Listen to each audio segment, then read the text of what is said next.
Friends, आप सभी का स्वागत है आज की हमारी इस वीडियो में। आज की इस वीडियो में हमारा सवाल है आज का, ऐसे दो क्रमागत विषम धनात्मक पूर्णांक ज्ञात कीजिए जिनके वर्गों का योग 290 हो। तो आइए इसकी शुरुआत कर लेते हैं। तो इसको शुरुआत करते हैं यहाँ से कि माना पहला विषम धनात्मक पूर्णांक बराबर से x है, तब दूसरा विषम धनात्मक पूर्णांक बराबर से हो जाएगा x प्लस 2, क्योंकि x प्लस 1 यदि विषम में 1 जोड़ेंगे तो वो सम बनेगा, और जब विषम में 2 जोड़ते हैं तो दोबारा से विषम बन जाता है। तो ये भी विषम है और ये भी विषम है। तो सवाल में आगे क्या कहता है, फिर लिखते हैं प्रश्नानुसार ऐसे दो क्रमागत विषम धनात्मक पूर्णांक ज्ञात करो जिनके वर्गों का योग। तो क्या करें, प्रश्नानुसार उनका वर्ग करना है पहले। तो हम लिखेंगे प्रश्नानुसार दोनों पूर्णांकों के वर्गों को जोड़ने पर, जोड़ेंगे तो देखो x इसका वर्ग प्लस x प्लस 2 और फिर इसका वर्ग, जो बराबर है किसके, 290, इसके बराबर है। तो 290 के बराबर है। अब आगे हल कर लेते हैं।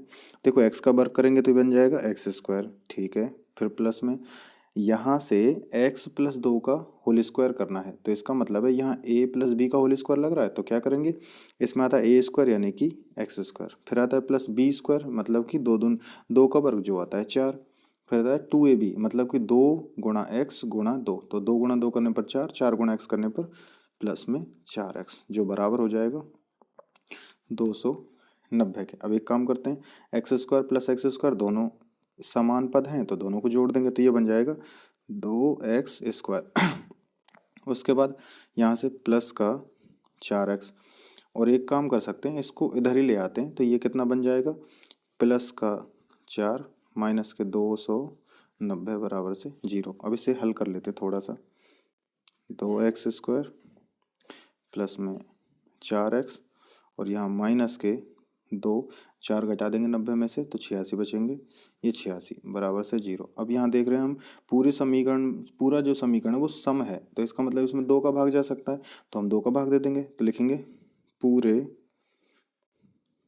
समीकरण में 2 का भाग देने पर, तो क्या करेंगे, 2 का भाग दिया तो ये बन जाएगा एक्स स्क्वायर प्लस ये बनेगा 2x माइनस यहाँ से बनेगा 1, यहाँ से 4, यहाँ से 3 बराबर से 0। अब हमें करना क्या है, या तो हम इसको एक काम कर सकते हैं कि यहाँ से हम एक काम करें सीधा सीधा, क्या कि इसके गुणनखंड करें, टुकड़े करें और फिर उसके बाद इसे हल कर लें। लेकिन अगर ऐसा नहीं करना है तो सीधा से एक तरीका अपना सकते हैं कि इसके सामान्य जो रूप होता है, स्टैंडर्ड फॉर्म जो होती है द्विघात सूत्र की, वो होती है ax square plus bx plus C बराबर से 0 होता है। तो यहाँ से ए बी सी का मान निकालेंगे तो a बराबर कितना है इसमें 1, b क्या होता है x का गुणांक होता है, तो यानी कि बराबर से 2, सी बराबर क्या होता है अचर पद जो है माइनस का 143। अब करना क्या है, बी स्क्वायर माइनस 4ac का मान पता लगाना कितना होगा। तो क्या करते हैं, बी स्क्वायर में पहले 2 उसका वर्ग माइनस 4 गुणा 1 गुणा सी का मान माइनस 143। अब हल करते हैं, 2 का वर्ग आता है 4, उसके बाद माइनस माइनस हो जाएगा हमारा प्लस। अब गुणा कर लेते हैं, 4 का गुणा 3 से करना, 4 × 12 का 2 हासिल 1, उसके बाद हम 4 गुणा 4 करने पर 4 चौक 16, 16 और 1 हासिल वाला 17 का 7 का हासिल 1, 4 गुणा 1 करने पर 4 एकम 4 और 1 हासिल वाला 5। तो इन दोनों को अब जोड़ देंगे तो बन जाएगा ये 576। अब देखो ये तो मिल गया हमें बी स्क्वायर माइनस 4ac बराबर से 576। यहाँ लिख देता हूँ इसको मैं कि बी स्क्वायर माइनस 4ac बराबर से 576, जो कैसा है, यहाँ पर ये इसका मान 0 से अधिक है, तो इसका मतलब इसके जो मूल हैं वो कैसे होंगे, 2 वास्तविक मूल होंगे। अब आगे बढ़ाते हैं सवाल को। अब उसके बाद द्विघात सूत्र से x का मान निकालने पर, x का मान द्विघात सूत्र से निकालते हैं तो क्या होता है, x बराबर से minus b plus minus under root b square minus 4ac और पूरे के अपॉन में 2a। तो मान रख लेते हैं x बराबर से माइनस b का मान देखो यहाँ पहले निकाला, b का मान 2 है तो 2 लिख दो, फिर उसके बाद प्लस माइनस और प्लस माइनस के बाद में अंडर रूट। अब यहाँ से हमारी थोड़ी जो सवाल है ना उसको आसानी हो गई हमें। कैसे आसानी हुई, तो बी स्क्वायर 4ac का मान हमने पहले निकाल रखा है, तो यह है 576, इसको लिख देते हैं 576 बटे में 2a, मतलब 2 गुणा a का मान यहाँ से 1 है तो 1 लिख दो। आगे x बराबर से -2 प्लस माइनस, देखो 576 जो है ये 24 का वर्गमूल होता है, तो यहाँ आ जाएगा 24 और बटे में 2।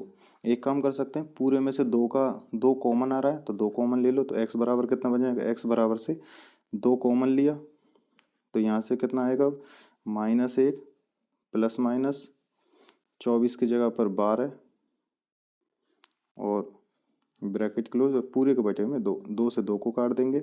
तो हमारा जो x है, x बराबर से कितना आ गया इस बार, x बराबर आ गया है -1 प्लस माइनस 12। इसका मतलब ये तो हमारे x का मान है, लेकिन अब इसमें से एक बार प्लस लेने पर एक बार माइनस लेने पर हम लिखेंगे प्लस लेने पर, इसको यहाँ हल करते हैं, यहाँ लिखेंगे माइनस लेने पर। तो x बराबर प्लस लेने पर कितना बनेगा, -1 प्लस 12, तो x बराबर से 11 आ गया। एक बार माइनस लेंगे तो यहाँ पे x बराबर से -1 माइनस 12, तो x बराबर से आ गया -13।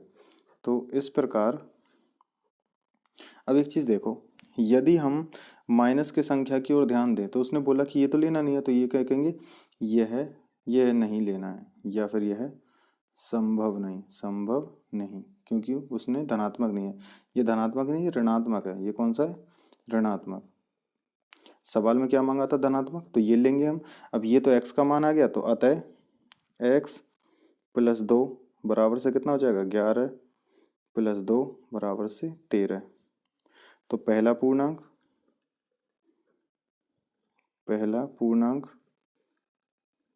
बराबर से 11, दूसरा बराबर से 13। तो ये हमारे सवाल का जवाब हो जाएगा।